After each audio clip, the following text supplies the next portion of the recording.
Well, hello, Chef Rob down in the basement at Prairie Farms, joining you live today.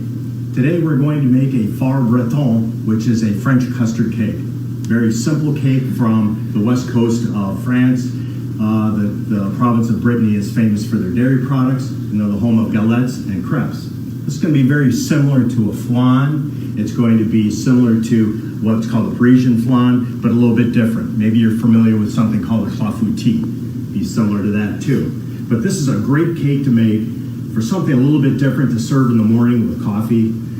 You can even save this and do it at night and make a dessert out of it. Serve it with a scoop of ice cream. So it's very simple to make. Very few ingredients, stuff you should have hanging around the house. There's a few little details I want to teach you about as we go along. Okay? We've got our oven set to 350 degrees convection. Okay? That might change with the type of dish that you use in this. Okay? Today we're going to use one of these three. Here's just a 9x9 glass baking dish. Very simple Pyrex dish.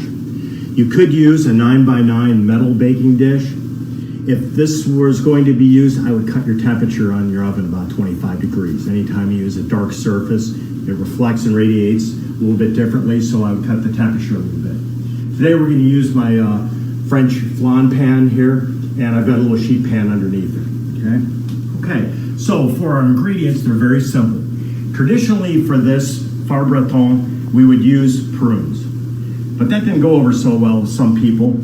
So today we're going to make it seasonal. We're going to make it holiday with these dried cranberries. You could use dried cherries. You could even use fresh apples if you soften them in a saute pan with a little bit of butter. You don't want to use them raw. You want to soften them up. You could even use dried apricots. Okay. So the first thing we're going to do is we'll open our package. This is nice because it's a 10 for 10 deal. Okay.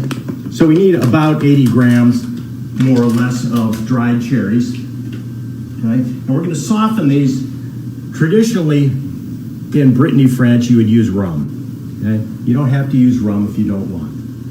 You could use a little bit of hot water.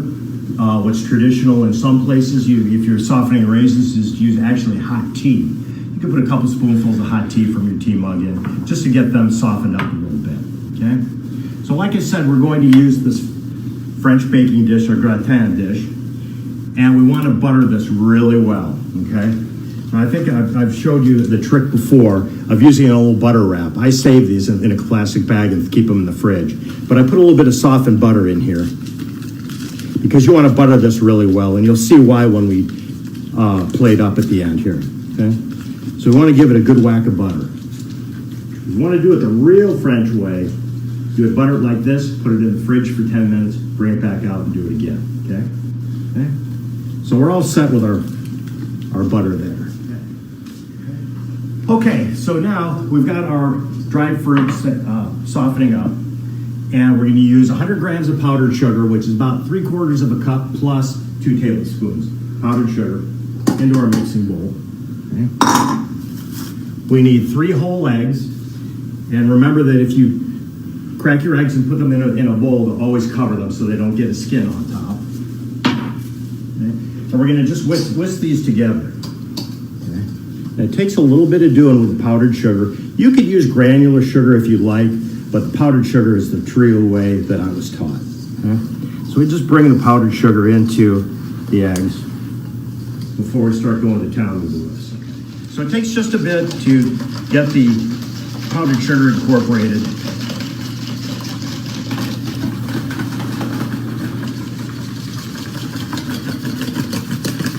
And then we want to go until they're light and fluffy and airy. Okay? When you're using egg yolks, they get that dark orange color. And then we lighten them up with sugar. You've got the right amount of air in there and the right amount of incorporation. When they get fluffy and they lighten in color to a paler yellow. That looks good. Okay. Then we need to add our flour. And I throw just a pinch of salt into the flour before I sift it in. This is one you really want to sift. Okay. 99 times out of 100, whenever you use flour in baking, you want to sift it. There are several times when you don't, but this is one where you want to, because it'll incorporate a lot easier, as you'll see. Okay.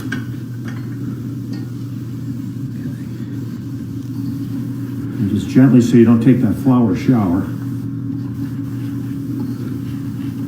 Gently mix it in, okay? As you'll see, there's a very large similarity to this batter as there is to cress, because they come from the same part of the world, same part of France, even in Britain. All right. So now we've got our flour in, and now we want to add our milk just a little bit at a time. You know, like when you make pancake batter or crepe batter, you get lumps, okay? The way to prevent that is to stir in your flour with your eggs first, and then just a little bit of the milk first, okay? Get that in and start thinning your batter. Okay. And then I'll go about a little more, about another half of the amount. Notice how that whisks in a lot easier if you do it a little bit. If I glug that all in at one time, your flour kind of tightens up and lumps up, makes a real mess. All right. So let's just finish on. This was 14 ounces of whole milk total. Okay, incorporate that milk. Now notice how thin it is. It's real runny. Okay, it doesn't even hang on the whisk at all. What we're going to do is we're going to finish out with just a little bit of flavoring. Okay, traditional is rum again. So I've got about a tablespoon here that I've added. You could use rum extract. You could use vanilla extract. If it's vanilla, I'd use about a teaspoon. If you use the rum extract, I'd use about a quarter to a half teaspoon because that gets rather strong. Okay, now we've got two choices here. We can just drop our whisk and push this off to the side and let it sit for a half an hour, or we could cover it real tightly with a wrap and put it in the fridge for overnight, okay? So if you want to do this the last thing at night, go ahead and wrap it up and throw it in the fridge. If you do it first thing in the morning, let it sit on the bench here or on your table for about a half an hour. So now what we're going to do with the magic of TV time and live time, we're going to pretend that this is rested for a half an hour, okay? So we pull over our pan that we're going to use, okay? Especially if it's sat overnight, go ahead and freshen it up with another whisking, get it all loosened up and make sure that it looks really good. Don't worry about any foam that you create because that'll come out during baking. We just go ahead and pour it in our dish. One thing when you're choosing your dish too, make sure it's at least 2 inches high because this will fluff up in the oven a little bit. What we call oven spring.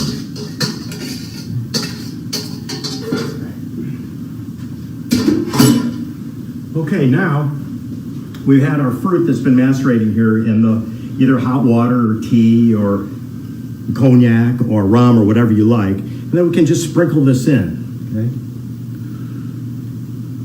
One thing that the alcohol helps is it actually makes the fruit float a little bit, so you get just a little bit of better show at the top after you bake it off. Okay. All right. That's going to be good. Okay, so we made our batter, we let it rest, we poured it into our pan, and now we're going to go ahead and throw her in the oven. Again, 350 degrees. I put it on the convection setting for this one because I don't want to turn it.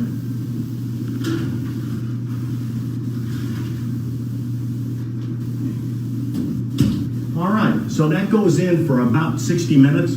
You want a nice golden crust on the top when you pull it out. And speaking of that, we've got one that we made just about an hour ago. We'll take a look and see how this is nice and warm on the bottom. See how that puffed up? Okay, that's why I liken this to a flan or a clafoutis, when the fruit pops up and is enrobed by the dough. So what we can do is we can go ahead and plate this up. We'll see how good of a job of buttering I did. Looks like it's loose from the sides here.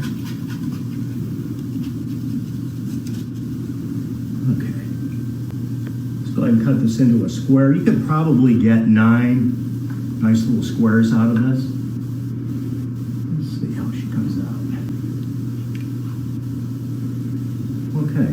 Can you see kind of the custardy texture there? Okay. Looks nice and tight. Still a little bit warm. Lay this on the plate. Now you could whip up a little bit of fresh cream, or you could do some aerosol Prairie Farms whipping cream. Or we can just top this off with just a little bit of Press it with a little bit of powdered sugar.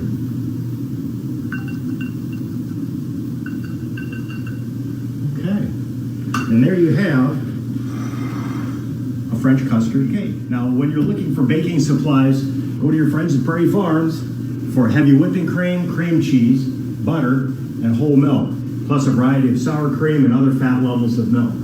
Again, prairiefarms.com for the coupons and for recipes and more.